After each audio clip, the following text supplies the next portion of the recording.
Ready to try the latest in WWE branded candy? Try New Day Pops. Xavier Woods can agree it's a real page turner. It's so good, it'll fill every hole in your soul. Who's ready for ice cream?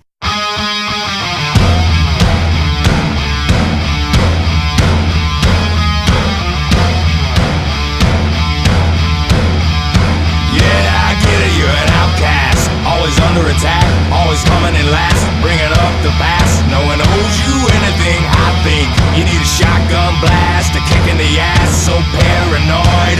Watch your back!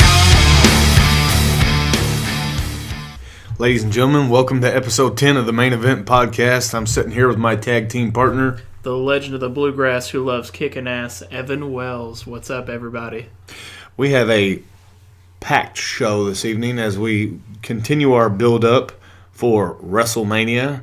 Sunshine, as I like to call it, because it's in Florida and the whole goddamn picture is one gigantic artsy drawing of the sun. We talk a little NCAA tourney and a boatload of other shit. So let's dive right into, what do we get? What are we drinking on tonight, Evan? Well, tonight we're drinking on a special brew by Flying Dog. It's called Gonzo, which is inspired by the author Hunter S. Thompson. It is an Imperial Porter. It is a 9.2% alcohol. It's a pretty stout beer. Zach and I kind of already started drinking on it. It's I like the taste of it. It's got that nice coffee taste of a porter. Yeah. Real heavy. It is a heavier beer. It's got the coffee notes. I like it. It's not the strongest porter I've had. Far as some of them are really, really overbearing with the chocolate and the coffee, which makes it unique and interesting. This is more of a kind of a laid back one. You get a lot more coffee, I feel, than anything. Yeah, you get kind of like a. Not a tart aftertaste. You get a. No, it's a bitter black coffee aftertaste. You do get a bitter aftertaste with it. It's not bad. Excuse me, I almost burped there. It's not like a bad aftertaste. It's just like it's almost when you're drinking coffee and you get that aftertaste afterwards, but it's not heavy aftertaste. It's more kind of light, just kind of at the back of your tongue. Yeah, most definitely.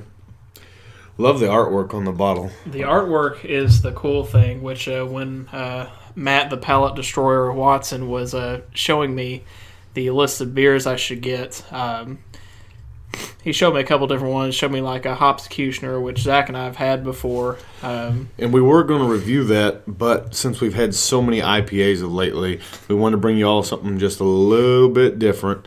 So we decided to go with a stout. So shout out to Beverage Barn there in Henderson for hooking us up with another great beer. And I'm sure we will be by to get some Hopsecutioner because we really like that IPA. Yeah, it's a triple IPA. It's one of the better IPAs that we've had. It is great. We'll definitely review it sometime. Probably not next week.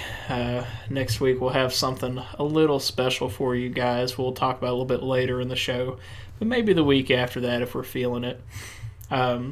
I do kind of want to jump in on a pun on something. You talk about the packed episode that we had. Can you name anything else that might be packed in the WWE universe? God, so before we even get into Raw and SmackDown review, there was another celebrity photo leak. Our friends and family, if you listen to the show, you might want to close your ears. Some of you might want to go look at the pictures. So WWE diva Paige, who is currently out on, she had a neck injury and then she broke the wellness policy due to painkillers.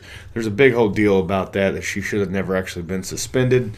Regardless, she's not in the greatest of standing with the company at the moment.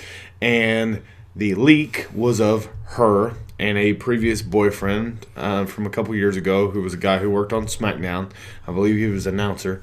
And they are sexually explicit. There's a couple videos of her performing, needless to say, masturbation on herself, sending it to her. Just the actual nude photos were very tame. It was like pulling her shirt down a little bit. Nothing like super crazy. But there was a couple legitimate, like what you would call home videos. of her and Xavier Woods of New Day. New Day Pops. Yeah. New Day Pops. Hence the opening to the show. And we try to make fun of it. But in all seriousness, like, I am legitimately... I'm not offended or disgusted, but the fact that there's fucking assholes out there that are doing that to these people, and I put it in this mindset when I was thinking about it, right, is everybody's had or done or whatever.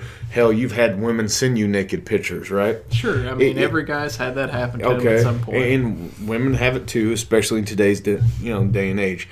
If you're one of those motherfuckers that takes those photos and then puts them on some creepy website so some dude who still lives in his mom's basement can jerk it, you're pretty much worthless. No, there's not pretty much about it. You're just a deplorable human being. That being said, if you take photos and videos as such and you have it on your iPhone or computer, know full well that there is the possibility that this could happen. And my thoughts on it were like this. It happened, was it last year? That there was a huge dump and it was Jennifer Lawrence and just a ton of female actresses in Hollywood. It was the infamous iCloud hack that a lot of people thought for a long time was anonymous that was behind it all, the hacktivist group. But it wasn't. It was someone else. And this one was actually released by a website. So they're going to get their fucking ass suit off. It's going to be another Hulk Hogan Gawker incident from when his video popped out. Like, she's going to take him to court, and so Xavier Woods, and they're going to steamroll him. Because in the video, I mean, it's two consenting adults having sex. A little funky because there's a third guy there, but you got to remember, she, especially at that time, was probably very early 20s. Like, might not even be drinking age. So, it's interesting in one point and downright disgusting in another, the fact that someone's just willing to invade someone's privacy and throw that shit out there. That'd be one thing if she dropped, a photo or whatever to get people talking and it was a nip slip or something like that. Okay. But these videos were they were homemade porn videos for their own consumption. I mean, that's what they were. And it's kind of like you said, it goes two ways. One, if you're getting pictures like that, if you've got a girl that trusts you, or maybe, it goes two ways. Either she trusts you or she's a hoe, one of the two. I mean, let's be real for a minute. It's either one or the other. And when that happens, typically... guys will try to show it to their friends or whatever, blah, blah, blah. But you are at your own risk for doing those things and making those videos. But at the same token, you're just as much as a creep if you take those videos and you put them for the entire world to see. I mean, it's the fucking internet. Like, you have billions of people now that can just search WWE Paige leak, and within the first 10 links on Google, you could probably still find it. Oh, yeah, absolutely. I'm sure you could.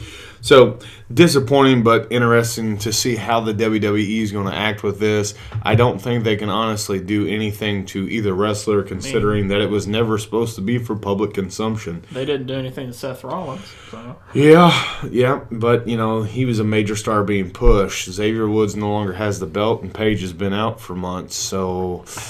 I would think from a business standpoint, the WWE's not addressed it as far as I've known. They've not come out and publicly... Paige and Xavier Woods have. Yes, but WWE as a company hasn't, which I wouldn't if I was them. Except for I would take the wrestler's sides and that it was a complete invasion of privacy. We stand by our people. There were two consenting adults, and what they do behind closed doors is on them. Yep. And that's the way it should be. If nothing else, it stands tried and true to the product that is New Day Pops. So, if nothing else, you have that to go off of to take away from it. Goddamn. All right, so moving into the Raw review, we started off this week, and it's been a slow week in wrestling in the sense of what WWE's got going on, because we're still telling stories and getting our build-up into, what is going to be WrestleMania in now only 2 weeks. Mm-hmm. So we're excited about that. We're looking forward to it. It's getting closer. We had all the reviews of what happened in this last little bit with Seth Rollins coming back on, Triple H showing up, Mick Foley finally having enough of the authority, if you will, and just a slow build into what's continuing going to be the WrestleMania show. Now, this week you had Brock Lesnar and Paul Heyman come out and talk a whole mess load of crap again. Goldberg wasn't there because he's a part-timer, so he had this Monday off, apparently. Yeah, apparently if you have the belt, you can just take off whenever you want. Unless you're Kevin Owens, and then you show up every week and defend it. But weird. So nonetheless, the big turning point, if you will, Raw, the big takeaway from Raw was Mick Foley snapping. He threw on the mandible claw on to Triple H after he was being somewhat verbally abused. Stephanie, which kind of makes this really weird, Stephanie gives him a low blow. So she's his boss, yet he's the GM. Mick Foley's not going to step back in the ring. I didn't care for the angle. Nonetheless, Seth Rollins tries to come in for the save, and he gets dropped with the bad knee. And it sets up even more heat for Triple H, who we haven't seen perform in the ring since, well, last WrestleMania. He's becoming the new Undertaker. He's just going to show up once a year to fucking wrestle. He's been in a couple of live shows, like house shows. Yeah, but I'm talking on-air TV. Yeah. Unless you follow the product via Instagram and, Twitter and things like that, you may or may not see that. Nonetheless, it's setting up an intriguing fight come this WrestleMania for Rollins. Can his body withhold? Because it is a legitimate injury. He did re-injure that knee coming back from a major knee surgery. And to me, I just feel it's a little too early. And I think he could possibly do more damage than what is necessary.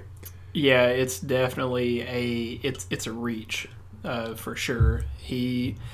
I don't think with the time that he's had to recover from re-aggravating that injury that he's going to be an optimal performance for WrestleMania. And at WrestleMania, you want to have the best matches you can all year, the best storylines that you can create all year, which storylines, Zach and I talked about last episode, are a little lackluster / rehashes, especially when we talk about SmackDown here in a minute. It's weird. It's like Raw is if you want to compare it to like a sports team, like they're just a team right now that has a bunch of injuries or a lot of weird things going on. Absolutely. And the only truly interesting thing that they have is the Lesnar-Goldberg rematch, and that might last maybe 5 minutes. I don't know. Yeah. Which, that being said, please go to our Facebook page, The Main Event, and look it up. Because we posed the question a couple weeks ago. We're standing tried and true. We've had a lot of feedback. Post your time on what you think from bell to 3 count. The Brock Lesnar, Bill Goldberg title match is going to last. And if you're the closest one to the time, we will bring you a 6-pack of Yuengling and a 6-pack of craft beer that me and Evan have chosen. It'll be individual beers to make it a little bit more interesting. And spread the word, because we're really trying to get this out here. We want to see if someone can nail it right on the head. We might even, we'll talk about it. If you nail it right on the head, we might try to do something else special for you if you get it, because that would be immaculate if someone actually got the exact time. We might look into doing something special. That's not official or anything yet. Definitely, though, guys, go to the page. You have to like the page, and you have to comment on the Facebook post to tell us the time. I've had a couple of people that have liked the page and then straight up just didn't even comment. So if you're wanting to get in on this beer, you have to comment. You can't do one or the other. Don't half-ass it. You've already liked the page. Scroll down just a couple of clicks and pick a time. Throw in your number, whatever it might be. 420 for you stoners. Who knows? So we're going to jump into SmackDown. Now, SmackDown has been, in the last few months, a far, far better show. We know this as a fact for the simple reason of who they have on there. Here's an interesting thing that I saw an article and I kind of looked at it, but now I'm watching and it makes sense. Is John Cena finally in the twilight of his career? If you look at WrestleMania right now, he's in no title contention whatsoever. He's in a mixed gender tag match with his current girlfriend, Nikki Bella, The Miz, and Maurice at WrestleMania. One of your biggest stars is in a mixed gender tag match with no title implication at all whatsoever. That should tell you, folks, if you're a Cena fan, that you're going to start seeing less and less of John, and that the company is finally, after, God, it's been 13 years and he's done outstanding work, but I think they're finally moving in a different, maybe somewhat better direction. As far as like a superstar goes? Yeah. Bringing in new blood, giving other people a chance to carry the show and continue on. You've had AJ Styles do so great this year.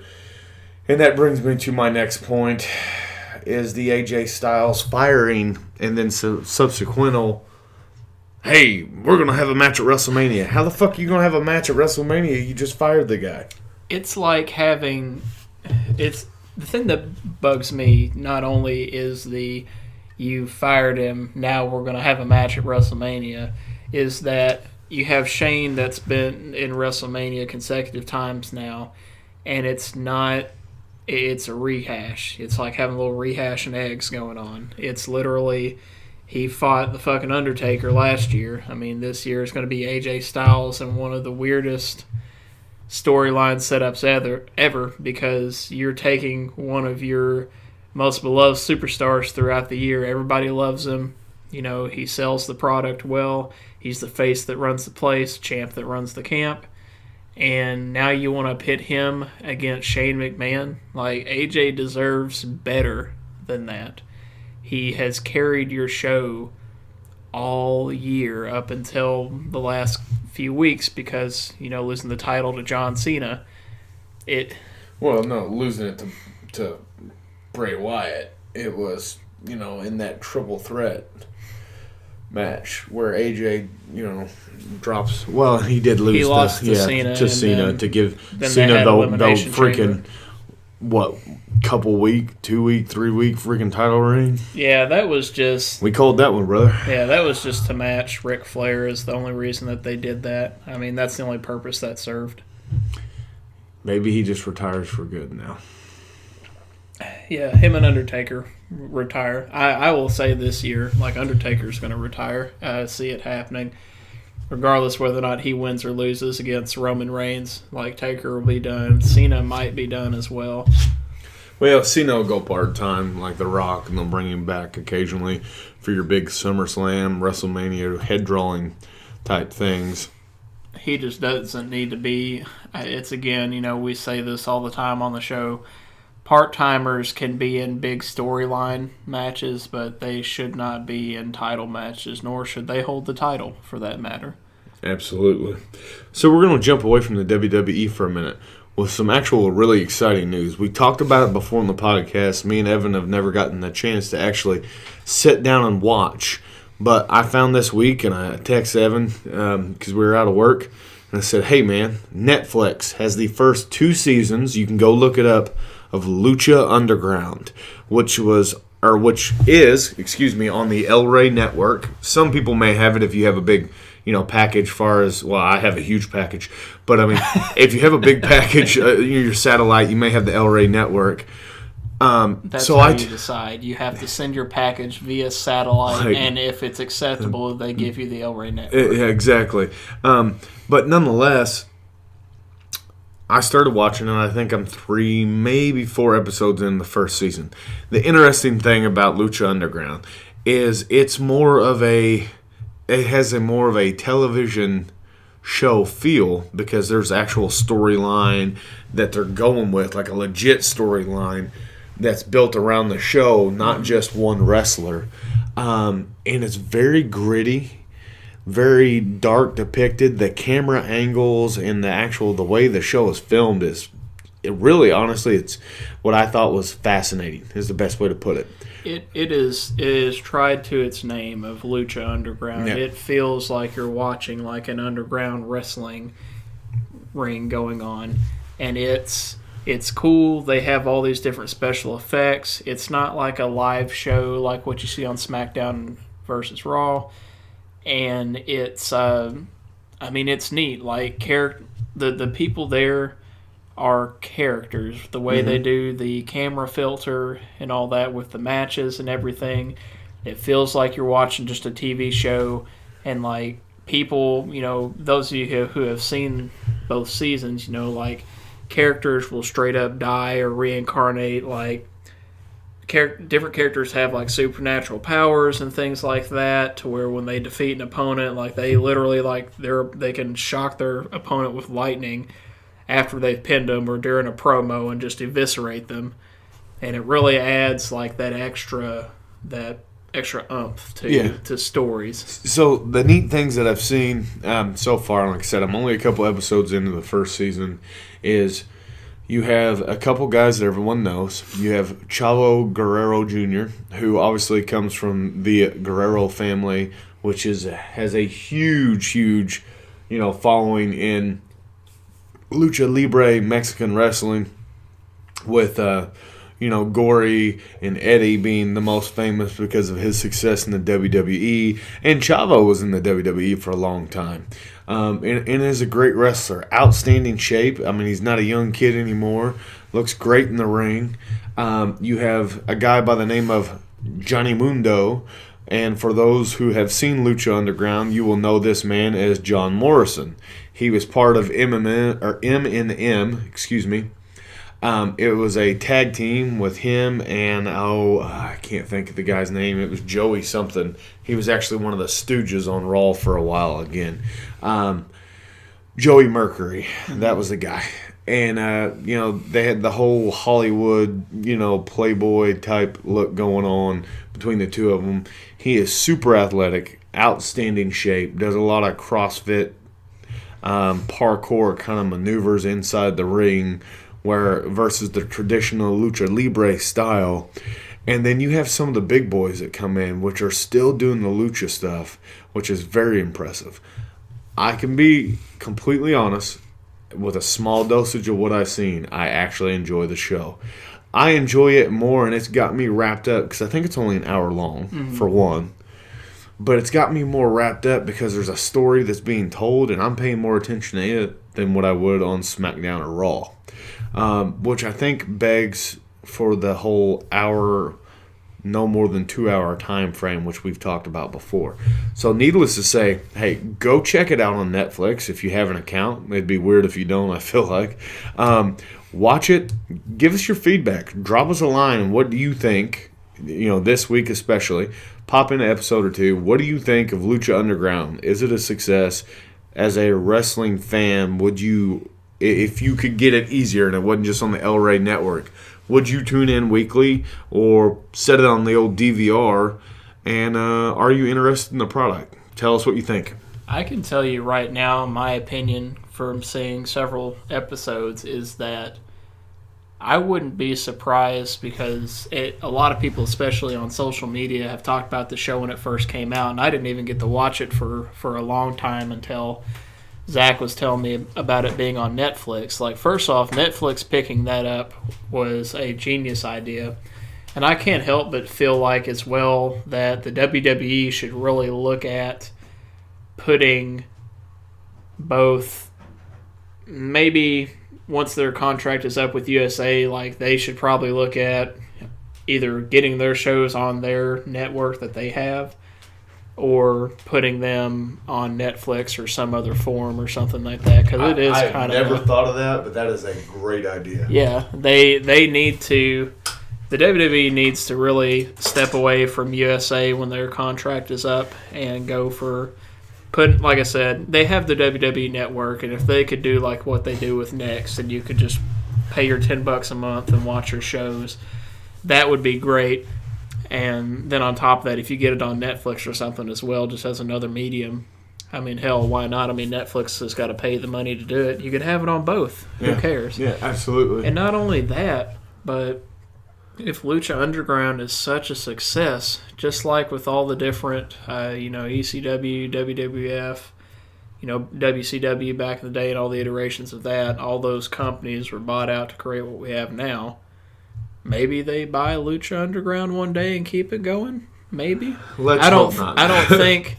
I think if they did, it should be just to gain the money from it, but keep it as is, because it's one of those things that, from what I've seen right now, like, don't change a thing. Like, it is great. Absolutely. So an interesting fact about actual Lucha Underground is, they have an executive producer, and that is Rich Rodriguez. Mm-hmm. For those who think they know that name, that sounds familiar, Zach. Well, that's because he's done a ton of movies, a lot of action-packed, shoot-'em-up style movies. He's done some stuff with Quentin Tarantino in the Grindhouse style, which are very interesting. If you've ever seen them, it may not be your cup of tea, but it's worth a watch. A lot of cult films. Oh yeah, huge in the cult industry. So having him behind it also works a lot. Dario Cueta, which is the boss, if you will, of Lucha Underground, he is a Spanish actor that was really big in Mexico, and it was very interesting for them to actually land him, from what I understand, because he's widely acclaimed and does a damn good job there. So hey, nonetheless, gotta like it. I'm a fan. Check it out. It's worth a shot. I'm also a fan of this Gonzo beer. I'm on my second one. Evan's coasting along, being a pussy. I've taken a slow to my drinking here lately. I'm not sure what it is. I still drink, but I drink much slower. I noticed that last night. I'm gonna go ahead and shamelessly plug this in. My mom's birthday, which is actually today, so happy birthday, Mom. We went out to this place at Morganfield called the Feed Mill, and they actually had a craft beer there. It's from New Orleans. It's a black lager. It's called Black Voodoo, and it tasted like black licorice, but it was decent. It wasn't my favorite beer. I'd never had a black lager before, so it's something different. But I noticed while I was drinking, though, I had 2 beers in the 4 hours I was there, which is uncommon.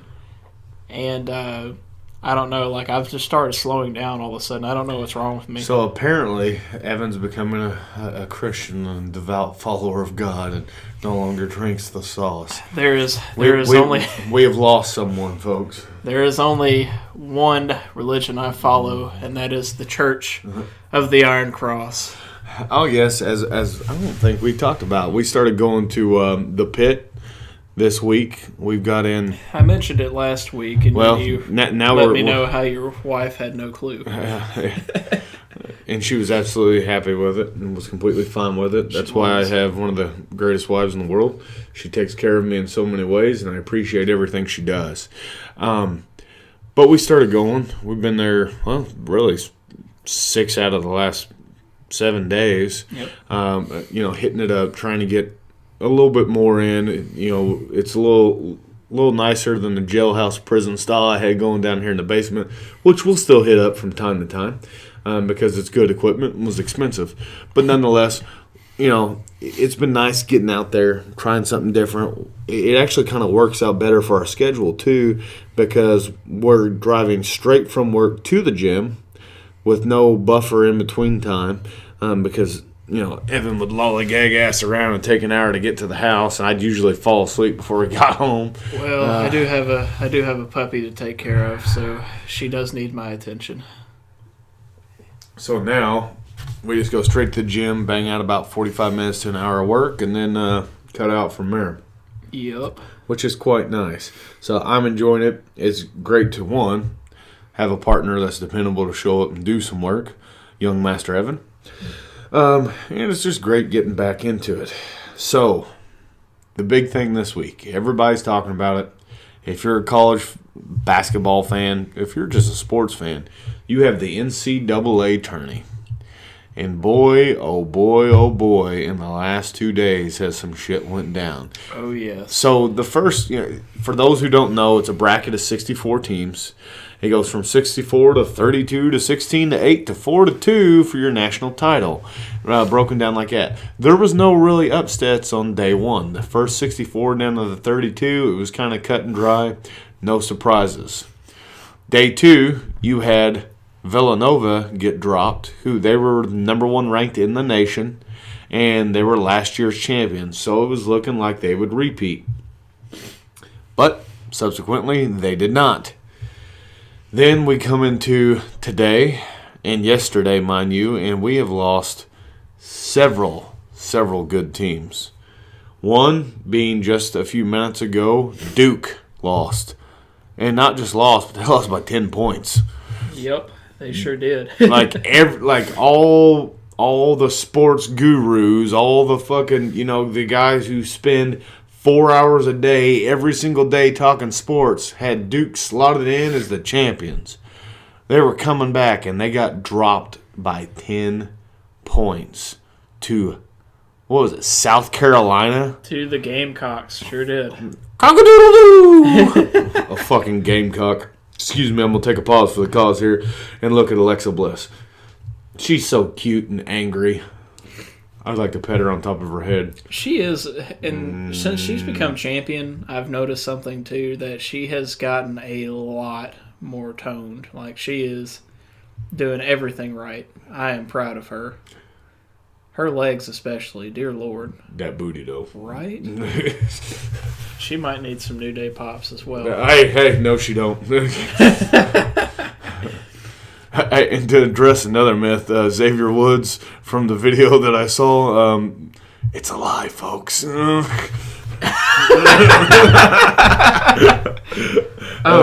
that just... dick jokes. That myth just got ruined real quick. There's nothing there. I don't understand. I don't know. I don't get it. But no, NCAA tourney though. North Carolina advanced. I right now have to say that they're probably one of the favorites to go into at least the Final Four, if not the championship game. Your Kentucky Wildcats, Tats, whatever, it doesn't matter. 9.2 is getting to you, isn't it? No, they just barely beat Wichita State, which has been a good team over the last few years. Wichita State come out of nowhere about, 3-4 years ago as a Cinderella story. Made it to, I think, the Sweet 16 before they got ousted. They had an undefeated record, and those Kentucky Wildcats destroyed that undefeated record. Well, I wouldn't say destroyed it. They beat them by a 3-point. Destroyed 3-point game. Record. 3 points ain't destroying basketball, homie. That's one possession. Not this game. The last game. Yeah. So needless to say, you have Kentucky in it. We're currently looking, is the UCLA game finished yet? From what I looked, it wasn't, but my phone wasn't updating, so it might be time to double check that. So we're going to double check that because we got to look and see what some of the big stuff we have going on. You had a pretty exciting game today too with Michigan and Louisville, which it brings me much joy as a UK fan to watch the old Dirty Birds lose. Apparently, Pitino didn't get enough hookers for them this year to really boost the morale so they could make their way into the finals. So right now we're looking at, just from today's winners, you have Michigan, Kentucky, Kansas, North Carolina, Oregon, Baylor, South Carolina, and UCLA. UCLA did pull the win. Did win. They pulled it it was a 12-point win, so it was a solid win. And then tomorrow you're looking at Boise State and Illinois playing, the Fighting Illini. And that would be the last game before we get into initially the Sweet 16. Mm-hmm. Kansas is still in it too, right? Yeah, Kansas won. Kansas won definitively by 20 points. They blew out Michigan State, which has had a really weird. Michigan State's been that team that is historically known as being a very good basketball team. But the last few years, they've done well and then just shit the bed at awkward times. A 20-point loss to me is in basketball. I mean, that's about like the Patriots coming back from 4 fucking touchdowns. Son of a bitch. And winning it all. So that's pretty rough. So you have your matchups then. You said UNC won. Mm-hmm. And was it Butler? Did they win? I believe so. Yeah, Butler. So you're going to have UNC and Butler. You're going to have UCLA versus Kentucky. And I don't know. That will be an interesting game. That right there is my game to watch. Yes, they usually always have good games. UCLA always keeps it pretty close with UK. I'm trying to find. So you've got Michigan versus Oregon. Yeah, there we go. And you have Purdue versus Kansas, Xavier in Arizona, and West Virginia versus Gonzaga. The following day, you will have Florida versus Wisconsin, North Carolina versus Butler, and that's all I'm getting for the moment. Yeah. The other pairings. So, needless to say, oh, Jesus. You know what? I'm going to be quite honest. I fucking absolutely hate the Cleveland Cavaliers. They could barely beat the Los Angeles Lakers. At one point in time, they were completely losing. And they won by 5 against the fucking Lakers. The game was 125 to 120. What was it? The fucking All-Star game? Was no one playing defense? Did LeBron forget how? Well, you see his receding hairline was obstructing his ability to play D. Yeah, he whenever the headband's on and it's not the right way because of the receding hairline, it throws him off. Therefore, he loses some of his basketball prowess. Okay. He should probably do some of this Bosley hair growth. Like I see this commercial for it. Like that's something we should do. Maybe we should just get his address and send that to him. You know what? That would be an outstanding idea. We've only got 5 minutes and 55 seconds left to do it. We better call now. And if we call now, we can get a free self-evaluation kit and 250 Bosley gift certificate. Ooh. Which neither of us have receding hairlines, so I guess so we're all right. Yeah. If I have that at 25, I should probably get a hair transplant. Yeah. So I'm gonna jump into one of my favorite things in the world, Evan. Are we hopping into the Maniverse? Yeah, we'll do a short little hop.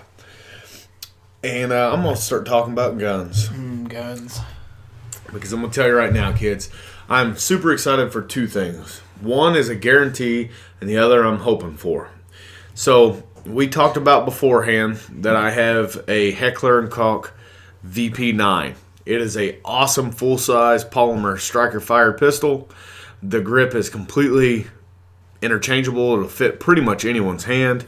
Great set of sights and a really nice trigger. Will it fit in Paige's hand? A lot of things will fit in her hand. But it's a badass gun. It does well, and I got it for a great fucking deal over Thanksgiving.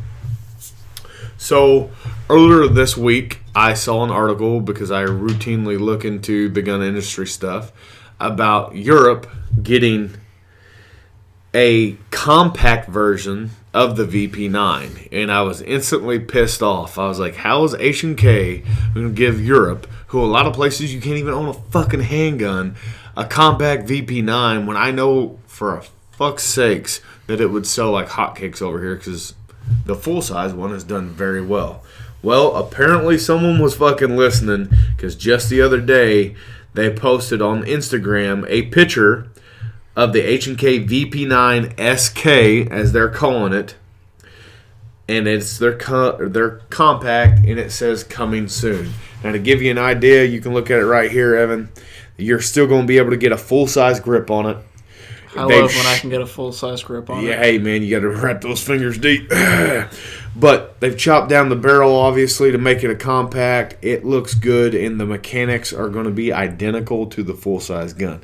It makes me giddy, because what that tells me right there that I can do, and I'll wait for it to come out and see what the industry reviews are and everything, but I'll be able to buy one to continue to add to the armory and be able to go from summer carry to winter carry, to be able to go full-size to compact. And I probably won't even have to switch out holsters, which is awesome. And 2, just the fact that I like the full size so much that I have a lot of high hopes that this one will be just as good. So it looks badass. Look it up. H&K VP9 SK. Go to their Instagram account. It's on there. The second thing I have. Now, Evan can clearly see over there in the corner, I have a box of 9mm. Well, it's a gigantic box. There's 1,000 rounds in there. That brown box, right? Yep, there's a brown box. It comes from a company called Nevada Ammunitions. You can get, I think I got that 1,000 for $189. and it's good ammo. It's good shooting range ammo. They put out on Instagram this week, coming soon, and they didn't let you know what caliber it was, but it looked like 308. And God, I'm hoping it's 308, because for those of you who do not own a 308, I do. That's that Scar 17 that's sitting up there in the gun safe. It's a big gnarly bastard, and the rounds are expensive to buy. It blows up cement blocks, and that's my favorite. Yes. It'll shred a cement block like nobody's business. I am hoping that they're going to do bulk 308 for a damn good price, because if they are, I will be one of the first motherfuckers in there throwing cash now. Because if I can get 1,000 rounds of 308 at a good price, you better believe my ass will be there. So, two big things from the gun industry. One shout out I'd like to give, it's a page I follow. He does such good work. A guy by the name of John Payton. He has the Gun Collective. It's on Facebook and YouTube. Go look him up. He's really in depth with his industry news about everything and talks. I've yet to listen to an episode of his weekly show. He drops it on Monday. They're usually like 6 to 10 minutes. It's just a real quick show that I have not agreed with or really liked. The guy knows his shit, and he just got into it as a hobby a few years ago and has really, really dove in heavy. He's interesting, and he's talked about some things that are happening in the gun world. Did you say you didn't agree with it, or you did? No, I do agree with it. Like there hasn't been a time that he said something I'm like, this motherfucker's crazy, or this is stupid, or this guy, like, he's pretty much spot on because he doesn't have a bias. He isn't one of those guys. And you'll run into him, Evan, especially the more you get into the firearms world, is you'll have a guy like I used to call the Glock fanboys. And the only handgun they'd ever buy is a Glock. Well, with my collection upstairs, I have a little bit of everything. Because, generally a good manufacturer is going to have one or two firearms that are just top of the line. And it's marginal between them and another gun company's, top tier gun in that category. Well, I don't look and go, well, I only want this one. I look and go, well, I want both. That's my mentality. So he does a really good job at expressing the positives and the negatives about what you're getting, no matter what it is. And he's not paid for by the industry. So just like how we sit here and we talk wrestling, that's kind of what he does with his show, but it's the firearms industry. So, and trust me, he'll tell you if it's crap, which I also enjoy, because he's like, yeah. He does a not a review segment that's pretty funny. So, hey man, two big things that are coming. I'm liking it. What do you have for the Maniverse this week? I know you were writing some stuff down, talking about. For the Maniverse this week, I've got a little thing on no excuses. So we talked about how we go to the pit. Been working out there just about every day this week. I'm going to continue that stride. There's a guy there. His name is Bud. I don't know the gentleman's last name. Do you know his last name, Zach? Nope, not off the top of my head. He's one of the founders. He's the founding father of the pit, if you will. Back when they were on Edgar Street. Of course, they have two locations, on Edgar Street and on Oak Grove, both in Evansville, Indiana. And it's this guy comes in there. Zach and I are there. Usually between 5 and 6 every day, depending on the work. And we'll get in there, and it's not 15 minutes later, and it blew my mind. The first day we were there, we're in there, and we're working out, we're doing chest, and this old man who looked, decrepit, just old guy, like super old, walks in, is always wearing the same thing every day. He's got his navy sweatpants on, and he's got his pit barbell club, like the OG design they used to have. Comes in every day and just starts banging in weights. Now, he's not doing anything uber heavy, but like he's keeping himself in shape. And the dude is fucking 82 years old. Not only is he 82 years old, but he knows what he's talking about. There's been a few times Zach and I have been doing different things. Like we were doing curls one day. And he's like, oh, you guys got to try out this new machine. Try this one instead. You'll get a little bit more pump to it. And the guy knows what he's talking about at 82. And he's still coming in banging weights. And, I see people all the time, especially, on Facebook, just different people that I know. they're always like, well, I don't have time, or I'm, not fit enough, or I'm not uncomfortable to go to the gym, or like any fucking excuse you can come up with, people make for it. And they always set dates too. Like they'll be like, oh well, next month. Yeah, next month. Or my favorite one, when New Year's comes around. Well, New Year's is fucking 8 months away, hon. Like you can't be fucking waiting. Yeah. And I'm just gonna be fat as fuck for the next 8 months. But man, when January 1st comes. Yeah, it's like, that'll be my New Year's resolution, which people have that every fucking year. And I wish I could remember the quote that Jocko used to say about New Year's resolutions. Well, it's bullshit, but I'll tell you, Jocko will tell you this. Get up and fucking attack the day. Yeah. Like that crazy motherfucker who we've talked about briefly, have we not? We talked Maybe about we haven't. Maybe it was some of the older podcasts. Navy SEAL Jocko Willink, in the same breath as Bud, because Jocko will be one of those guys, is... Like, he's old school in the fact that, like, man, like, his mentality is, man, I really don't want to do this today. I'm going to go do it right fucking now and get up. And that's how I am with a lot of things, like, mentality-wise, like dishes. No one likes doing fucking dishes. I hate doing the goddamn dishes. But you know what I also hate, Evan? Dirty dishes. Fucking dirty dishes. I see them some bitches in there, and, like, it's like skin crawling to me. I'm like, oh, God. The same way with, like, an overflowing hamper.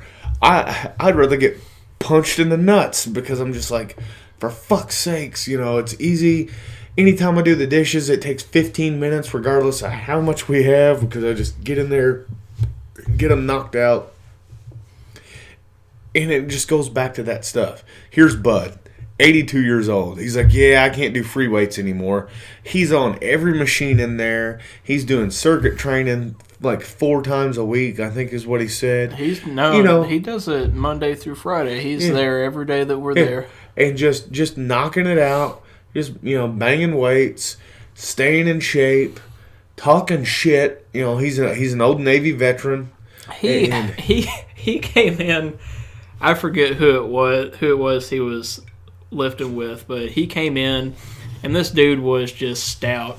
And was sitting there. I think he was doing the tricep overhead pull-ups. Yeah. And he looked at him. He goes, he's like, quit being a pussy. He's like, put more weights on there. He's like, you got it. And he's like, all right, bud. He's like, but you got to lift the same after me. Match me pound for pound. He's like, oh, I don't have to do that anymore. Like, he always, like, he'll talk shit. He'll be really funny, but he's also a humble man as well, and he's always trying to help people. But kind of back to the no excuses thing, I truly, honestly believe, especially after this week, seeing this 82-year-old man go in and work out and do circuit training almost every fucking day, that no one has an excuse, like whether it's working out or whatever goal that you have. Just think of Bud. There's an 80, like, you should feel bad. Like, I feel like shit now if I don't go work out even on my off days. I'm like, well, Bud's probably fucking there. He's 82 years old. I'm 25. I was like, I'm a big piece of shit right now because Bud's probably there working out. And he said it's, to keep himself active, stay alive, and keep going. Yeah. And I've thought about that, is I am nowhere in peak physical condition than what I was before. But even just getting up, getting out there, and listen, kids, we're talking about finishing a 10, 11 hour day at a factory. We're not talking about flipping burgers at McDonald's.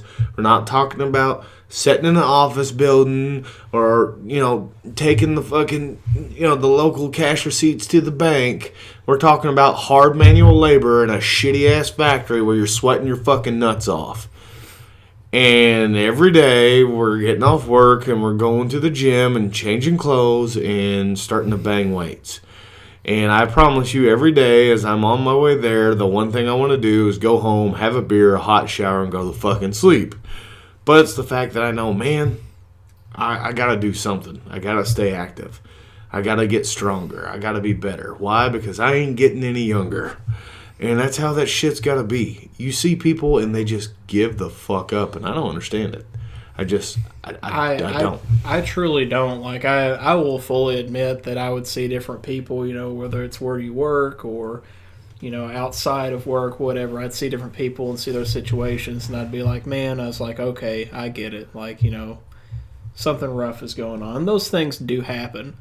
But, man, after seeing, like, it seriously inspired me. Like, I'm contemplating, like, even if it's just doing some cardio or something on Saturdays and Sundays, which are typically mine and Zach's off days, like, doing something, because I can't let, maybe it's a pride thing, but I can't let an 82-year-old man beat me in going to the gym every day. Like, it's fucking, like, are you fucking kidding me? Like, I'm 25 years old, and that goes just for anybody, 25, 30, 35, 40, or younger than us.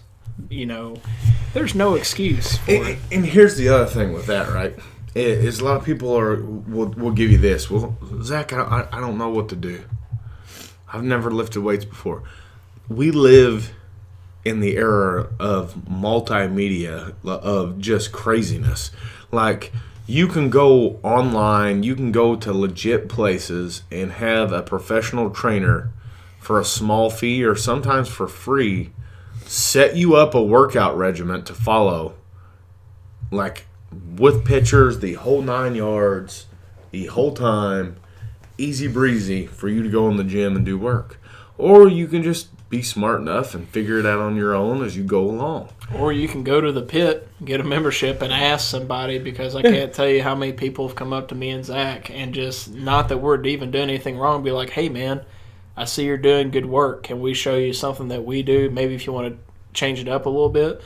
Like, people in gyms I've come to notice, because this is the first gym I've been to, aside from being in like a high school gym, that they come up to you and they just tell you, hey, man, this is what I'm doing. Like, people that, especially that go to the pit, and I'm sure it might be the same at Nitro or other places, probably not Planet Fitness because they'll just shove pizza down your throat, but you can go to some of these places and they'll just help you out. They'll talk to you. Whether you ask or you're doing something, they'll just come up and tell you, say, hey, bro, change it up. People are passionate about it. So you should always, just ask. Like, it's not a big deal to say, hey, I've never done this before. Can you show me what you're doing? That's how Zach and I got started. I told Zach I'd never fully legitimately worked out a day in my life. And he's like, oh, we'll just come over and we'll Monday through Friday, I'll show you everything. And now here we are. So, again, there's no excuse. There isn't. No. And you can grow with it. Now, I would say this with gym advice. You always have the bros in there, and he's giving you the best. Hey, bro, this is what I do. Hey, man, when I'm hitting this, I'm hitting that. Hey, bro. It's okay to listen to him, but do your research on what he's saying, too. Don't take it as the gospel truth. Same thing when you're talking nutrition. There are guys that be like, oh, man, if you want to get lean, the only thing you can eat is tuna and rice. Well, that's wrong. That's completely fucking wrong. I mean, you can do that, absolutely. I've been very lean. I've gotten down to 180 pounds. If you cut calories to a significant degree and you do some crazy shit. But then there's the health aspect of it. I saw a great picture, an article the other week, and it had Sylvester Stallone. And it was a picture of him in Rocky III when he was taking on Mr. T, Clubber Lang in the movie. Now, if you remember, in those movies, he was in outstanding shape, to the fact of he was at like 2.9% body fat, which is actually dangerously low. Like you can get too low and die. And you looked at him, and he looked like a fucking statue carved out of granite. So he was literally, in the photo, he was standing on his head, trying to get blood to his head. And he talked about why. Because he was on a severely restricted diet to stay at that low of a body fat. Like, he was only eating tuna. He was eating, like, no carbs. He was drinking 25 cups of coffee a day to keep going. Yep. Holy fuck balls, kids. I drink 2 energy drinks, and I'm like, okay, man, that's a lot. This is probably not good for me. This motherfucker drank 25 cups of coffee a day with honey and whatever else in them to keep the blood pumping. Speaking of energy drinks, have you ever had Bang before? No. I mean, I've been banged before. Well, I would hope so. I mean, you... Never mind. Anyway. Thank you. Anyways, no, you should try checking out a Bang sometime. It's like a workout supplement deal. It has a little bit of creatine in it, and it's not like, I think it has 0 sugar in it. That's typically like what I do anyways. I don't like the ones with sugar. Yeah. I'm not a big sweet guy, man. It's not sweet. I had it a couple of weeks ago with a buddy of mine, and we were pre-gaming to go out to a bar, and he gave me one, and it was really good, and like it didn't give you jitters or anything like that, and it was made for workouts. I actually was pretty impressed with it. Nice. What do you we've talked about no excuses. Just to close out on no excuses, you don't have an excuse. There's an 82-year-old man right now as we speak that's driving to the pit and is going to go bang out some wigs. It's at like 5:30 in the morning. Whatever excuse you have is no longer valid. Please just refer to Bud from now on. Yeah, get up and do something. And if you give me an excuse, I'm going to say, well, you have an 82-year-old man beating you right now. You should feel like shit for it. Mine would be this, and then we'll close the man and verse segment. Rude ass people. Today, me and my wife went to a local grocery store with our son to get our weekly groceries, as we like to do on Sundays. It's kind of our little outing. It's something that we've grown to become used to actually enjoy that time together and go just do a little grocery shopping. And I was walking ahead of her and Logan, and this fucking douchebag damn near knocks my kid over to the point that he looks at the guy and goes, "Excuse you." Okay, hey, listen, when a motherfucking 4-year-old is correcting your habits, you fucked up in life, and you suck as an individual. So then, not 5 minutes later, because Jen brought this to my attention right away, because she was not too happy about it. Now, 5 minutes later, me and her standing in the aisle, we're looking at new lamps, because we wanted one for the dining room, because we don't have a big overhead light. So we bought this nice decorative lamp that hangs over the table. It really looks good. So this fucking guy cuts in between, and Jen didn't even notice, cuts in between her and the cart and the minimums of room that he could squeeze through extremely fast to the point. All right, listen. If you fucking knock over my goddamn, or even bump into my wife who's 7 months pregnant, I will grab you by your scrawny little hipster fucking throat and strangle you till I get fucking tired. Like, I was instantly goddamn pissed and was saying it out loud like, this motherfucker. Because listen, folks, you can attribute this, anyone who knows me. I'm not that kind of guy. If you're with me, if you're a friend, if you're family, I'm a protector. If someone's rude or does something out of line, I'm probably going to step up and go nose to nose with somebody, because that isn't how I roll. It's called manners. I do it at work even, where I say, excuse me, or yes ma'am, yes sir, and it may bother some people, but I don't give a fuck, because I was raised right, and then I went to the military and the Marine Corps, and you're raised right there, that I'm going to have manners. I'll even tell you politely to go fuck yourself, all right? To the point that you may actually enjoy the trip. Sometimes when myself gets fucked, I mean, it could be a good trip. It could be. Sometimes it may not be. But the fact of the matter is, it's like, this dude was in such a hurry to damn near cut through and hit my wife to get to his dinky ass little girlfriend at the end of the fucking aisle to stand there and talk about something.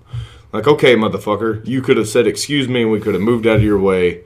Like, our backs were turned to him, and I just noticed because I literally felt him like brush by. So don't be a douchebag. Don't be rude. If you're one of those fucking, do nothing bitches, as Rhonda would say, quit start shit with random other chicks that are out at whatever spot you might be to make drama for nobody. If you're a guy, shut your fucking mouth. You're not going to start nothing at a bar. Quit being a douchebag. Nobody gives a fuck how fucking tough you think you are because you wear a tap-out shirt. Just mind your goddamn own. And, treat other people as you would be treated. Because if you don't, you might get grabbed by the throat. You might get shot if you're fucking with me. If we're at a bar, you might get beer bottled. That's something that I've always been interested in now, is that nowadays there are a lot of people, like you're talking about people that want to start shit with others, like for whatever reason that they don't like someone, whether it's male or female. There are people that know things, especially in the martial arts world, that you don't know. Like, you can't look like a guy can be jacked and built, but he could be a giant pussy. Yeah, like and have no fight skill. We see it all the time. Like, even with where we work, there are people that come in that might be real big and jacked and can bench 6,000 pounds, and then they can go to do the jobs that we do, and then they can't do it and they leave. My fingers hurt. Yeah, like some people just, aren't cut out to do certain things because on the inside, like they lack, any drive whatsoever. But you can't look at a person and know, like I know jiu-jitsu, and if you looked at me, you'd be like, well, Evan, like, he doesn't know shit. It's like, if I were to go to the ground with him, like, this would be a piece of cake. It's not that way. Same thing, like, I could see some scrawny 90-pound guy, which if you're 90 pounds at 25, you're probably almost dead. But yeah, but if the motherfucker's a Muay Thai kickboxer, yeah, he might hook you up, son. Yeah, he's probably got his knees or his shin shaved on the bone to where if he kicks me in the face, it'll probably shatter my entire face. I say he might jump up and put one up against the side of your head. Or as my late great grandpa Mendenhall would say, I'm gonna get in your eye like an onion, because he's gonna make that water when he busts you in the damn face. I always wondered about that because he'd tell me that as a little kid. I'm like, get in your eye like a what the? I know when you cut. Oh, okay, I get it now. Good one, Grandpa. You freaking.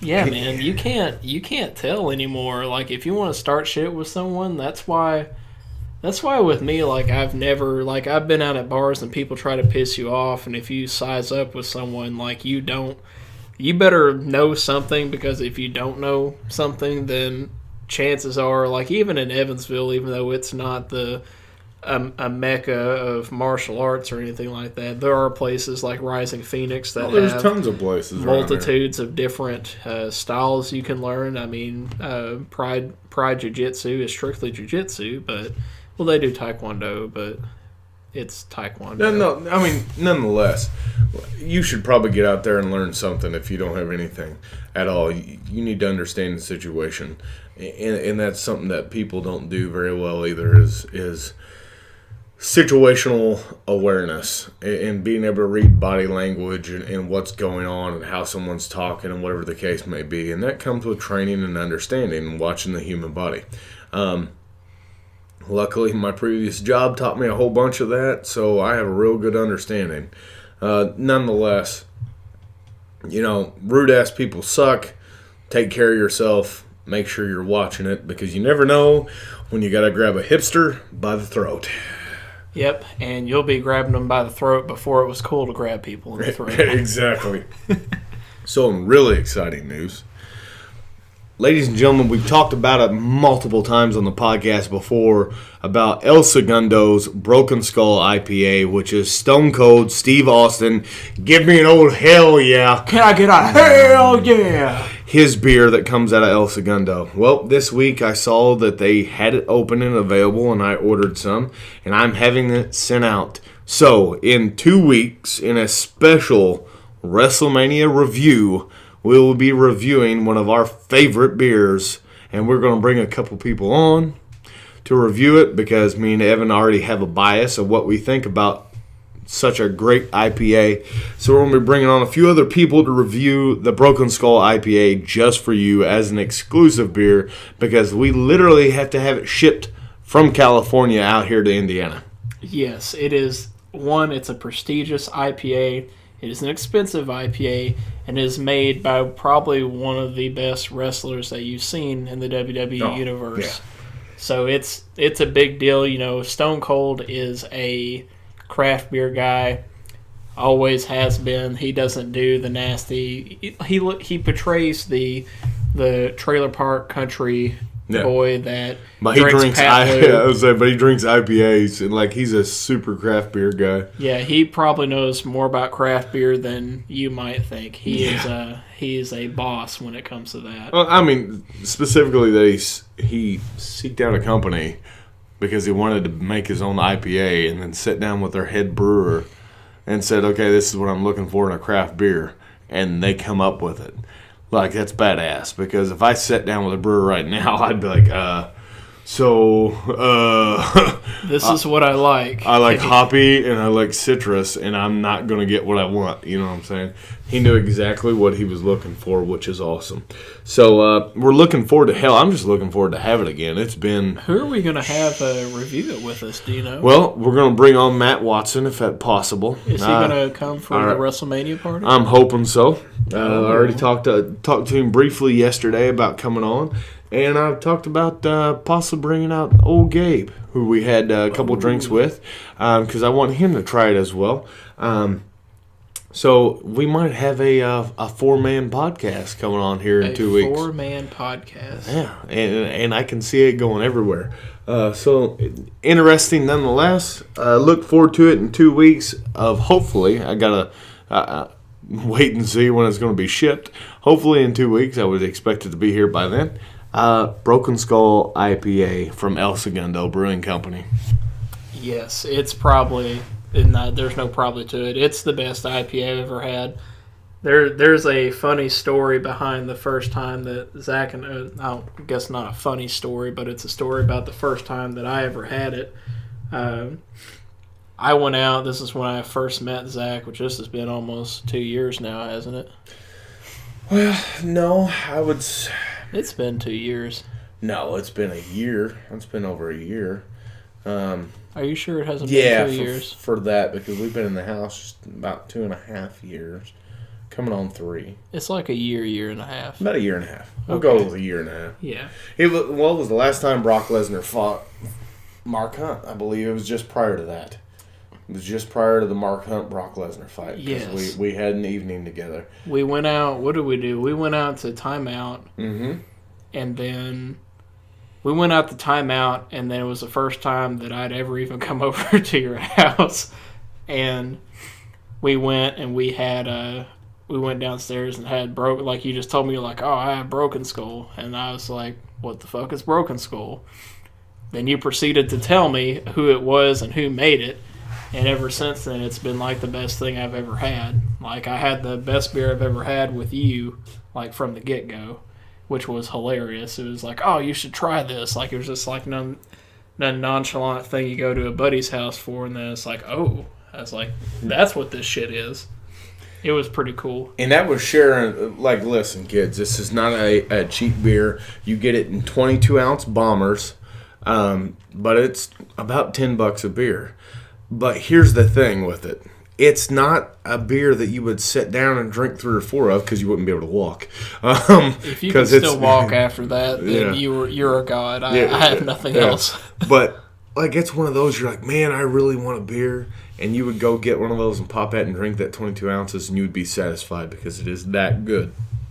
Yeah, it is great. You can't replicate it. It's the second closest thing I've even had to Broken Skull was Four Hands has a IPA called Snake Oil that is close to it in taste, but it's not the same. You just, I don't know. There's nothing to replace as far as IPAs go. Yeah. So next week, leading up, I think we're going to try to do something just a little bit different. Again, we had an Imperial Stout this week. Do we really want to get... I feel like we need to do a sour. Even though neither one of us are big sour fans, I feel like we need to find a sour. I got a buddy at work named Robert. When I say he's a craft beer guy, like he's had over 2,000 different craft beers. And I was asking him, I said, Robert, what's a sour that I can get a hold of? And he showed me a picture and gave me a good idea on one that I might be able to get. So I think we got to try a sour. Which sour is it? He called it Guardians. I don't know. It's in a yellow can. He said I should be able to find it like Wine Tree or one of the other local places. So I'll have to look into it. There's always the sours at Tin Man too. I can always get a growler of it for $5. Speaking of which really upsets me, they shut down the restaurant today for good. Tin Yep. Man is done with food. And when they first started, the food was great. for whatever fucking reason, they decided to go away with it. And now it's done all together, and I am extremely disappointed in that. You know why they're doing that, though, is because they want to stick with just being a brewery. Well, that's fine. Which is okay, but if you come in there, I'm sure they'll probably do appetizers and shit like that. They said it's done. Like, they closed the doors on it. Like, you no longer have a job. Jen was reading it today. I feel like they'll do...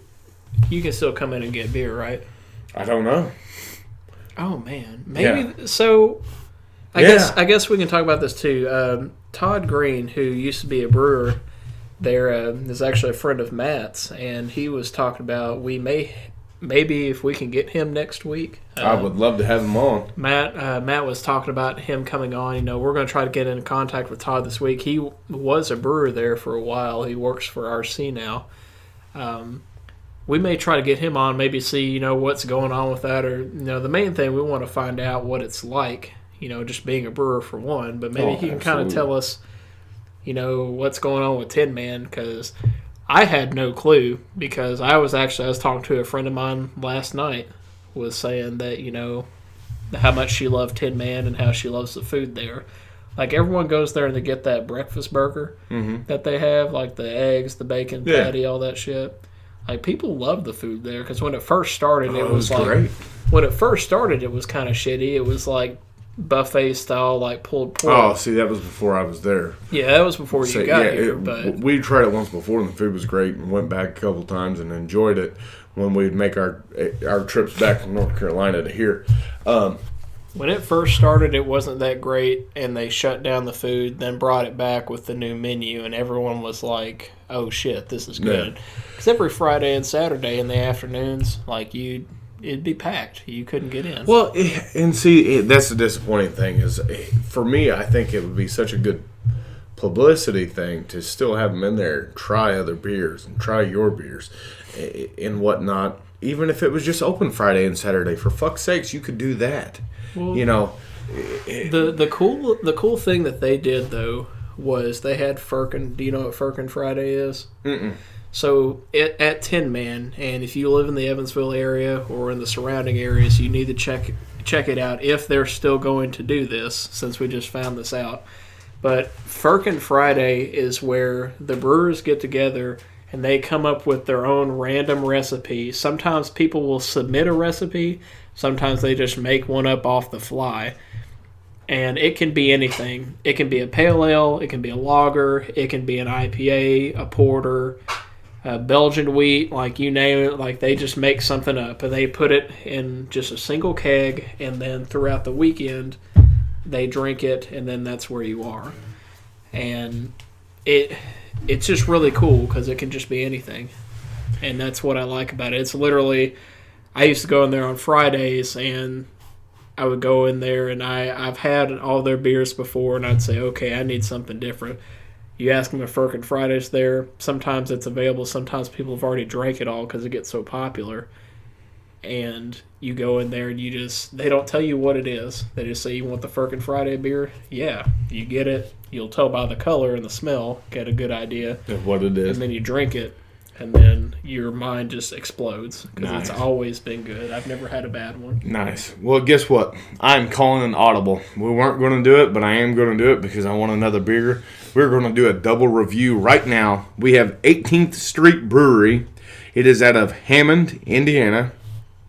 And I have Temporal Purgatory. It is a pale ale. Citrus hops. Hold your tongue. Accountable for your worldly sins. In our Fiendishly, vengeful pale ale. The moment between each sip may be temporary, but feels like its own brief purgatory. It is, let's see. Where is Hammond, Indiana? I would take it somewhere up north because it sure as fuck ain't around here. Somewhere up north. Up north. There's a lot of that. I don't know what the alcohol content is because I don't see it on the can. But nonetheless... It doesn't say it all. Let's see. I love the artwork. The artwork is a badass. It's a silver can with a purple outlay, and it has these purple flames and what appears to be... Well, it's two sickles with a tombstone and skulls holding the sickles with snakes around it and big old like gargoyle bat wings behind it. Some Grim Reaper shit. It looks like an Avenged Sevenfold cover art. Right? Picture. Yeah, That's absolutely. exactly what I think of. Okay, smells like Does it smell like Purgatory? Oh God, if Purgatory smells this good, I'm all about it. How do you even get the Purgatory? We'll have to ask Bray Wyatt how that works. He would know. Do you like it? Yes. That is a good citrusy pale. Ooh, I do like that. That's better. How much was this? Was this expensive? For a 6-pack, I think it was right around 10. 10 for a 6-pack. Okay, well, It's craft, man. That's about regular. no, okay. I was just trying to think because That's tasty, actually. Light. what's a pale? What is it? Rolling Rock? Rolling Rock. Thank you. Rolling Rock has always been kind of my go-to for pale ales as far as just something to drink around the house. But I really like this. That for $10 for 6, I mean, I could get 12 and be good for a little bit. Oh, absolutely. So the best way to put it is it has a citrusy open, but it's not overbearing. No, yeah, I And barely tasted it at first. When Yeah. you said citrusy, I was like, oh, okay, there it is. It has more of the nose of an IPA would with a hop, but it has a citrus front and it's very light and crisp. So this would actually be a great beer to start someone on who's not a big craft beer person, I think. It would be great to introduce someone both to pale ales and IPA Yeah. because you get the nose It'd be a nice ease into it. and then you get your pale ale finish. So 18th Street Brewery, you have my attention. I have found a couple, we keep on hitting, and me and Evan do like to hit, local places. We've talked about Carson's. Me and Matt reviewed, the Amber. We enjoy the Amber. Not super fond of their other stuff, but that Red Dawn Amber I do enjoy. Tin Man, which we've not reviewed any of their stuff on here, we'll have to do. I say we do that sour next week.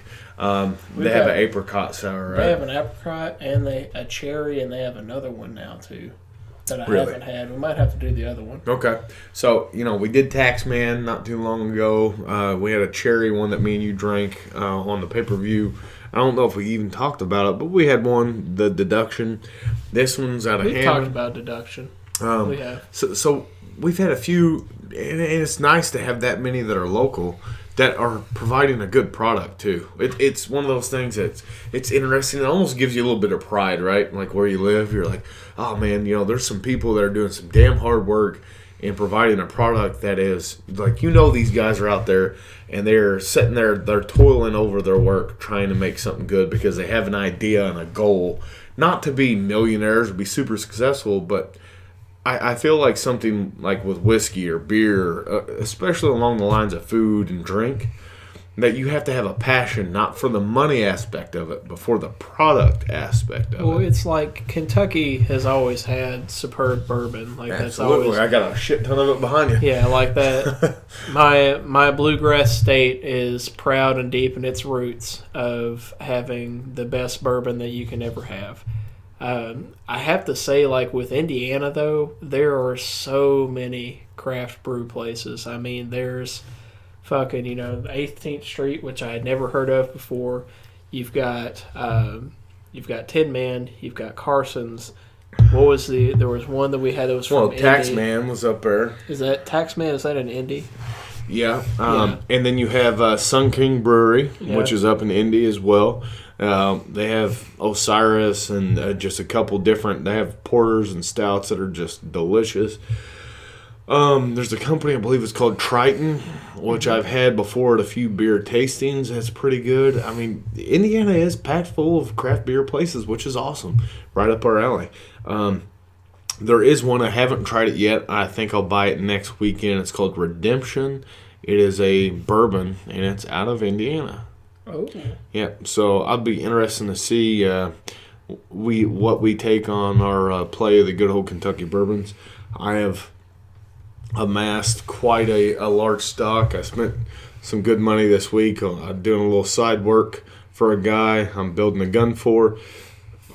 building an AR. I actually have everything sitting on my workbench, looking at it right now.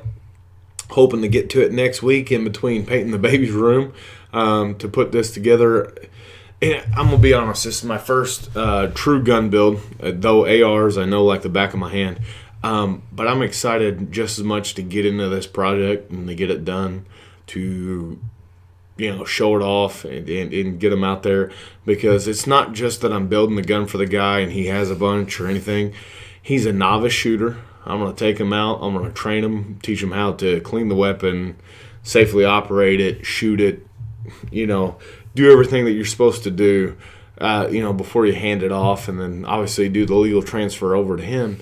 But it's just exciting to be able to do that. And I think, one, I've got good deals on everything that I got. But it also gives me hope. I was telling Jen, if this goes well, this build goes well, I think I'm going to build me maybe one or two other guns, just to say that I've done them myself and have them there. Because it's, again, it's like anything else you do. The workbench is sitting there me and my dad did. Is it beautiful? Absolutely not. But all that wood come from my grandfather's house, and he passed away. That's a sturdy son of a bitch.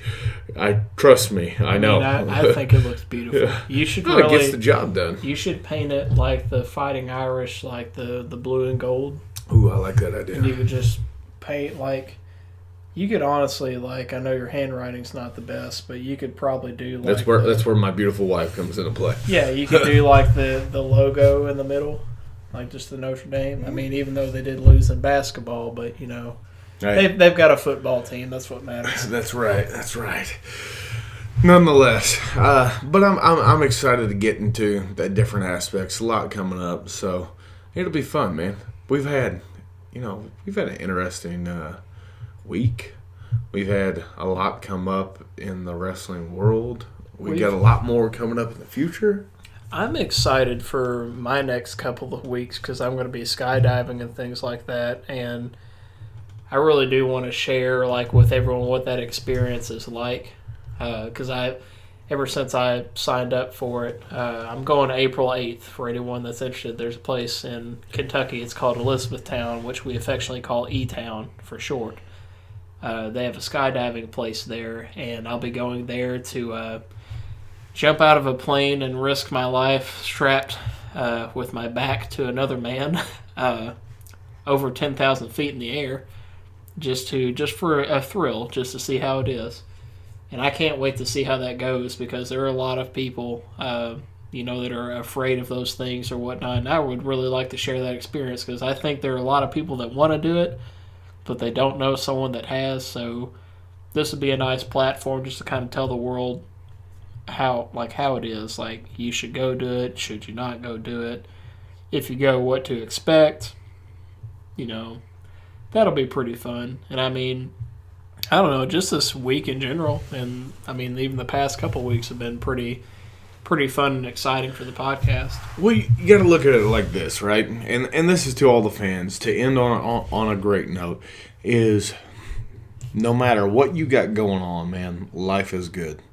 Life is always good. You know what? I mean, I've literally lived from paycheck to paycheck before. I've shuffled the bills around and go, okay, well, technically the mortgage isn't late unless it's after this 2-week grace period. But, we've been there. And at this point in time in my life, I have a beautiful wife, a smart, charming, beautiful son, a daughter on the way. A stout son at that. He's getting pretty broad. He's going to be a little beast. But, you have to be able to look, regardless of what it is, at the small things. And I can be a person especially that I have to remind myself of. Look at the small things and how just good you truly have it. Whether it's drinking a good beer. I mean, it's just that simple, that small. You go to a restaurant, you're there with buddies, and you try something different, you get a good beer.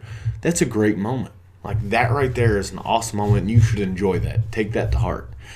Spending time with those friends is, I see Evan every day, and we spend time with each other every day, but I enjoy the Sundays that we get together, and we're talking shop over this microphone, having a beer, giving an uncut review on what we're drinking, and spending a little personal time together versus the outside of what is work and then what is work in the gym. Talking about going to the grocery store with my wife. You know, most people would take that as a labor. We both talked about it, that we look forward to it. You know, you get out there, we're in no rush. We just kind of go through and we get what we need. And if we think, oh, hey, I want to go over here and look at this, we stroll over. What do you think of that? Oh, that's neat. Like, you know, why? Because it's time together. It's doing a chore initially, but it's time together. And as my son showed me today, which he cracked me up, we got home from the grocery store, and Jen had the keys because the new 4Runner, which I bought her, it doesn't actually have a key. It has the little remote fob.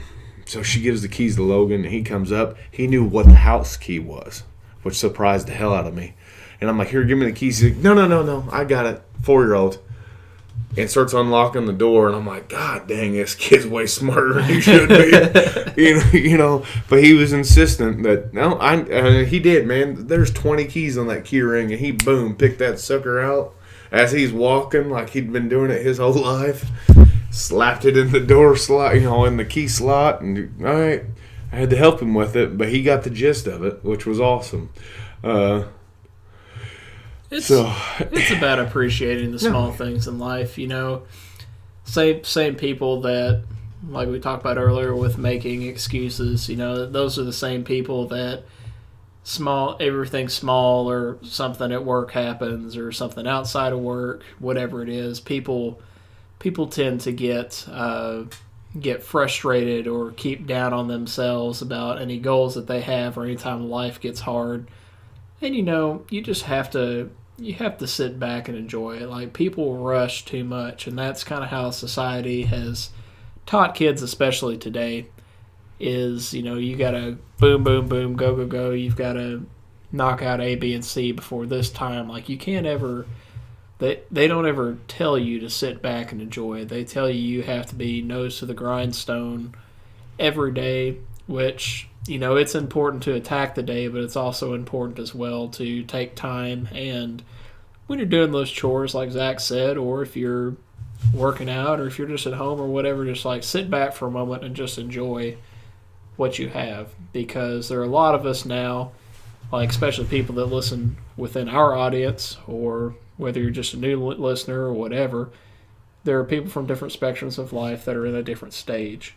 And no matter what stage you're in, whether you're living paycheck to paycheck or whether you're balling, it's good just to sit back and appreciate what you have. Like, you just don't realize it until you sit down and do it. It's never as bad as you think. No. It can always get worse, but it's not the worst you're looking for.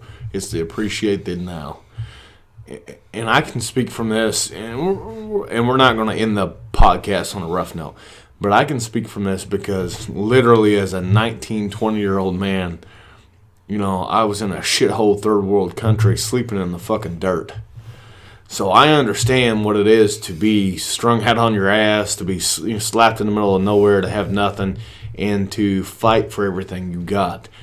Enjoy those moments because you will get through them. You will be better for it when you do get through them.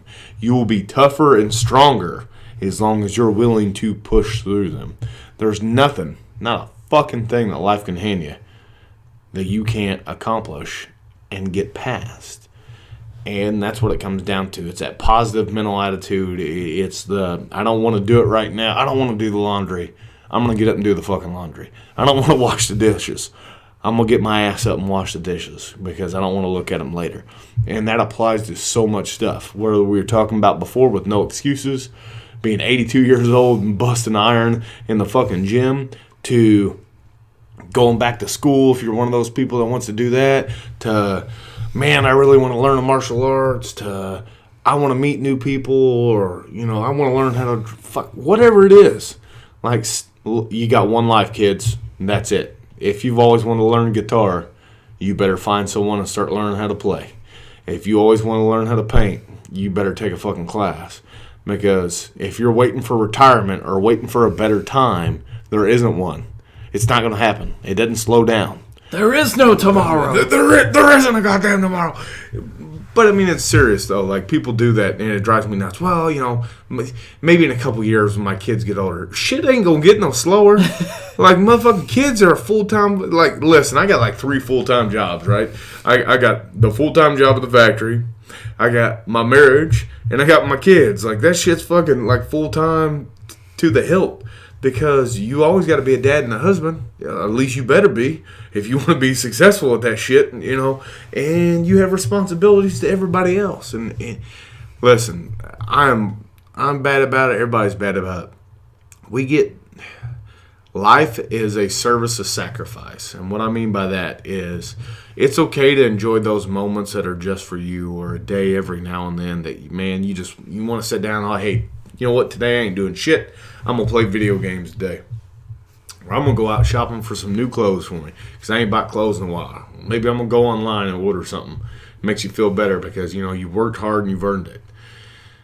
But, man, if you ain't doing stuff for others, whether it's your significant other, it's your kids, it's your family, it's your friends, what the fuck you doing? What are you doing with your life? Like, that's something that kills me. Like, you should be doing for others. I get the label, and rightfully so, of being a hard ass on people. But what people also don't understand is if you're truly in need, and I've done it to so many people that I barely know, I will help you out. As long as you're true and you're honest with me, I'll give you whatever I can do and whatever I can give to help you through that situation. Because the only thing I'm looking for is your fucking honesty and your friendship. And people don't do that. Like, you should live a life of service to others and try better. Because why? It'll make you a better person at the end of the day. And that's the main thing.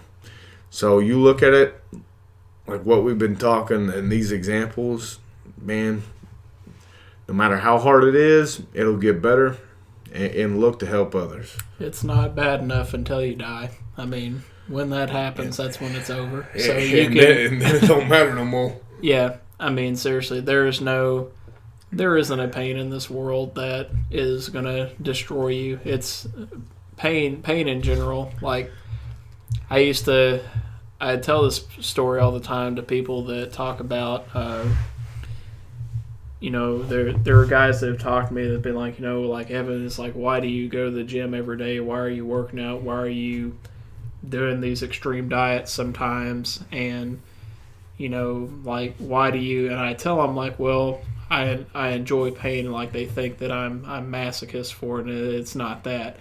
It's that pain is growth. My last girlfriend I had, she used to tell me all the time. She's like, you used to wrestle and all that, and you're okay with being hurt. Like, you almost enjoy it. And it's like, well, it's not necessarily that way, but I explained to her, and I explained to many other people, that pain is growth. Is that when you do something, when something happens in your life that is tragic, or you have some sort of adversity, you typically learn from it. So it's good to have pain. There's a Wolverine quote. I forget exactly how it goes, but basically it's the underlying message is that when you feel pain lets you know that you're still alive. Absolutely. And that's what it is at the end of the day. Yeah. So it's when you go through struggles, it makes you a better person. You know, Zach was talking about service to other people. You can service other people even when you're not in pain and say they are, and it can still make you a better person. It's all about perspective. It's all about the mentality of it. And you should embrace the pain. You should let it take its course, make yourself better from it. And yeah, I mean, pain is good. Pain is weakness leaving the body. That's a Marine Corps fucking motto right there, kids. You can't, there's no other way to make yourself better than to put yourself through the ringer. I mean, absolutely. Let it be what it is.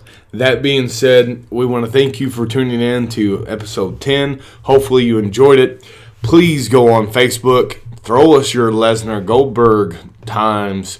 We're wanting just wanting to give out that 12 beers. You can, within 400-mile radius, right? Yeah. We're serious. If you are in a 400-mile radius, hop on If you Google give us Maps. if you give us more time, we might even be able to go a little further. Because, like we said, if you're out there and you hit the time, we'll drive out. We'll make a day of it. We'll go out drinking that night and come back on Sunday and cut a we might cut a podcast with you there. So give us the time. Let us know. Whoever's closest is going to be the big winner. Because, I mean, look, it's going to be at least probably about $40 considering we're going to pick individual beers and whatnot. I mean, you're going to have a 6-pack of Yingling, which people want in Evansville, which that's a lot of our people that have asked so far. But then you're going to have 6 craft beers individually picked, and they're going to be different styles. We're not going to give you 6 IPAs. It's going to be, we're going to go across the board with everything. You're going to get the best of what we know, and we're probably going to have Matt collaborate with us some as well. Man, me and you think too much alike. Yeah, like we're going to give you the best of what we can get around the area. A good deal of it's probably going to be from Beverage Barn because those guys have literally stepped up their game to a level I have never seen in a liquor store. So we'll hook you up. You're getting free beer and you're getting it delivered to you. How many people deliver beer to you? I'll wait. Yeah, I don't think anybody. Fucking nobody. To take a line from Conor McGregor. So, hey, please tune in next week to episode 11 as we continue on with our reviews and build up for WrestleMania. We're looking to do probably a sour next week, I think, more likely from Tin Man. Hopefully, if all things work out, we can get their former brewer in here. I would love to be able to sit down and talk with him. Matt, it's on you, bud. We need that connection, homie. Outside of that, guys, it has been a blast. We enjoy doing this show, and we enjoy talking to you and bringing you our unedited, unfiltered ideas of what's on our head every single week. Evan, please close us out. Ladies and gentlemen, please follow us on Facebook at The Main Event. If you just type The Main Event on the search bar, you'll find us. It's the red, white, and blue lettering with the wrestling ring below it.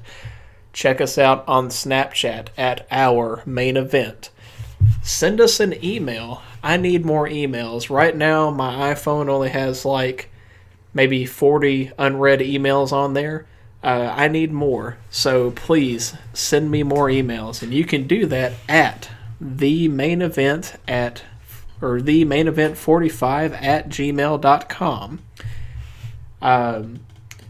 If you want to take part in the contest again, when you're on that Facebook page, like the Facebook page, send us a comment of what the time limit you think is going to be on the wrestling match between Brock Lesnar and Bill Goldberg. It's going to be from the time the bell rings to the time that the 3 count ends. You're going to get free beer. You have to do it. If you don't do it, you're a stupid idiot. I don't know other way to put it. Check us out on SoundCloud, Google Play, and on iTunes. Go to any of those. Please subscribe. Leave us a 5-star review. If you do that, that gives us more people, and that gives us more opportunity for promotion and things like that, so we can do even more fun things for you guys. And again, thank you guys for listening. This is the legend of the bluegrass who loves kicking ass, along with my tag team partner, The Hoosier Heavyweight. And we will see you guys next week.